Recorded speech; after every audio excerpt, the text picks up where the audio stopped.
Salam, hər vaxtınız xeyir olsun dəyərli izləyicilərim. Mətbəximə xoş gəlmisiniz. Bugün mən sizlərin istəyi ilə pərpətöyün turşusunun hazırlamasını, turşuya qoyulmasını geniş bir video şəklində çəkmişəm. Buyurun sizlər də izləyin və mənimlə bərabər hazırlayın. İlk növbədə onu qeyd etmək istəyirəm ki, həyətyanı sahənizdən toplayan zaman pərpətöyünlərin məhz qalınlaşmış gövdələrini toplayın. Qalın olsun, turşuya yararlı olsun. Çünki nazik körpə hissələri əriyə bilər. Ona görə də bir qədər özüm toplayan zaman videoyu çəkdim sizlərə göstərmək üçün. Topladıqdan sonra bütün hamısını bol suda, yəni o mərhələni çəkmədim, çox uzun idi. Bol suda tək-tək yuyuruq. Çünki qum olur içində, digər alaq otları olur, bir-bir təmizləyirik. Düzdür, tək-tək toplamağıma baxmayaraq içərisində yenə qarışıq ola bilir. Yudum, suyunu çəkdirdim və bir geniş qazanda su qoyuram qaynamağa. İçərisinə də bir xörək qaşığı duz əlavə edirəm. Duzun miqdarını siz öz zövqünüzdən asılı olaraq artıra da bilərsiniz. Sonra pərpətöyünləri hissə-hissə salıram həmin qaynayan suyun içərisinə. Çox yəni uzun bir şəkildə pörtətmək lazım deyil. Salırıq suyun içinə, 2 dəqiqə rəngi dönən kimi demək çıxarırıq. İkinci dəfə yenə həmin suya pərpətöyünü əlavə edə bilərik. Duzu bəs edir. Yenə də bir qədər pörtədikdən sonra çıxarırıq. Lakin 3-cü etap əlavə etməmişdən öncə yenidən bir xörək qaşığı duz əlavə edirik. Bunu nəyə görə edirik? Çünki artıq 3-cü hissəyə duz kəm gələ bilər, az gələ bilər. Ona görə də yenidən əlavə edirik. Bütün pərpətöyünlərimizi eyni qayda ilə pörtlətdim. Mən sizə deyim ki, mən düzdür, unutdum çəkməyi. Topladım və gözə yarı. Amma deyim ki, 2 kiloya qədər pərpətöyün getdim. Sarımsaq gedəcək 4-5 diş, demək dənə istiot, duz, üzüm sirkəsi, duz mütləq yodsuz turşu duz olmalıdır. Dəfnə yarpağı, quru şüyüd, acı biber 1 ədəd və qaynanmış, soyumuş su. Keçək turşumuzu basmağa.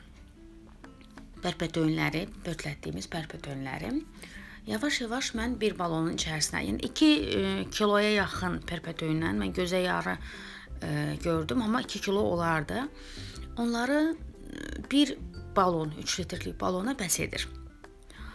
Demək, bir-bir sıra ilə yığırıq.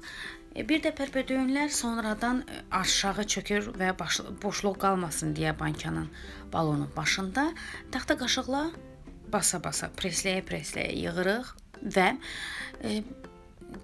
sıra-sıra 2-3 sıra elə ki dəfnə yarpağı, dənə istiot və sarımsağı düzürük. Tam başından qoymaq da olar, amma dadı tamı çıxsın deyə mən aralara da qoyuram bu cür. Yenə qeyd edirəm, taxta qaşıqla mütləq basmaq lazımdır ki, sonradan çöküb balonun başı boş qalmasın. Və sonda isə hardasa üst laylara yaxın, demək, quru şüyüdümü də, buna zontik şüyüd deyirlər, çətir şüyüd.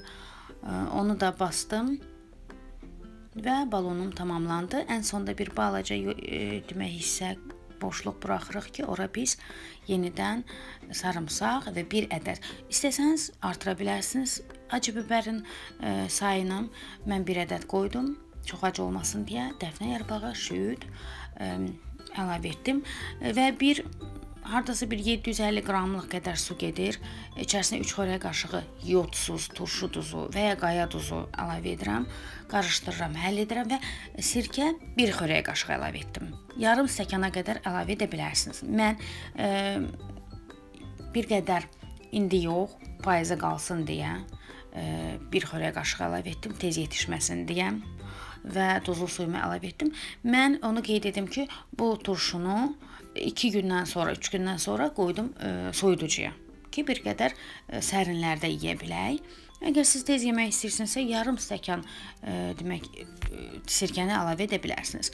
Gördüyünüz kimi turşumun suyu necə şəffafdır. Çünki bulanmayıb. Çünki mən turşu duzu istifadə etmişəm məhz. Lakin bu videodan sonra keçənki videolarıma əlavə edəcəyim xiyar turşusu və qarışıq turşu. Orada indidən qeyd edim ki, orada turşunun suyu bulanıqdır. Nəyə görə bulanıqdır? Çünki mən keçən il məhz turşu sezonunda turşuluq, yodsuz duz tapa bilmədim öz ətrafımızdakı marketlərdən. Ona görə də məcbur yodlu duzla turşumu tutdum. Lakin turşumun suyu bulandı. Amma onu da qeyd edim ki, turşumun özü çox gözəl bir şəkildə alındı. Suyu təkcə bulandı. Ona görə də qeyd edirəm ki, turşu duzu mütləq tapın. Belə videomu bəyəndinizsə like düyməsinə basın. Kanalıma abunə olmağı unutmayın. Hələlik.